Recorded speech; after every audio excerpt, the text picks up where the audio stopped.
शादी के फंक्शन के बीच आ जाएगी राजनंदिनी और आकर लगाएगी आर्यवर्धन को गले और फूट फूट कर रोएगी। कहेगी कि मैं जिंदा थी, मैं मरी नहीं थी। मैं जिंदा थी, मेरी याददाश्त चली गई थी और जब मुझे याद आया तो मेरे को सिर्फ और सिर्फ तुम याद आए और मैं वापस आ गई। मैं वापस आई हूँ क्योंकि मैं तुमसे प्यार करती हूँ और मैं सिर्फ और सिर्फ तुम्हारी हूँ। लेकिन ये पूरा नजारा देखकर यहाँ पर शादी के फंक्शन में ही पूरी तरीके से अनु के होश उड़ जाएंगे, क्योंकि जिस राजनंदनी को वो अपने सपनों में देखा करती थी, ख्यालों में देखा करती थी, उसको बार बार उसका चेहरा नजर आता था, वो राजनंदनी अब उसके सामने खड़ी थी। और ऐसे में यहाँ पर अनु की हालत खराब हो जाएगी।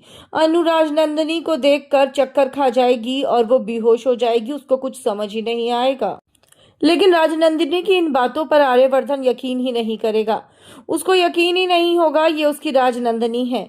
लेकिन यहाँ पर राजनंदिनी ऐसी बातें बताने वाली है जो सिर्फ और सिर्फ राजनंदिनी और आर्यवर्धन को ही पता थी। ये सुनने के बाद, बातें जानने के बाद आर्यवर्धन को यकीन हो जाएगा कि ये तो असल में राजनंदिनी ही है जो वापस आ गई है। और ऐसे में जालंधर और मीरा की जो प्लानिंग है वो पूरी तरीके से सक्सेसफुल हो जाएगी।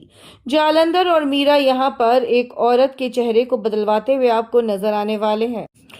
यहाँ पर मीरा और जालंधर एक लड़की को पकड़कर उसकी फेस की सर्जरी कराते हैं, प्लास्टिक सर्जरी कराते हैं, उसको हूबहू राजनंदिनी जैसा बना देंगे और उसको लेकर आ जाएंगे आर्यवर्धन और अनु के शादी के मंडप में, जिससे आर्यवर्धन और अनु की शादी को तुड़वा सकें। और दोस्तों, जैसे ही राजनंदिनी की एंट्री होगी यहाँ पर पूरी तरीके से प्लान सक्सेसफुल हो जाएगा मीरा और जालंधर का। लेकिन सवाल ये उठता है कि क्या आर्यवर्धन पहचान नहीं पाएगा? असल में तो जो असली राजनंदिनी है वो कोई और नहीं बल्कि वो तो अनु ही है।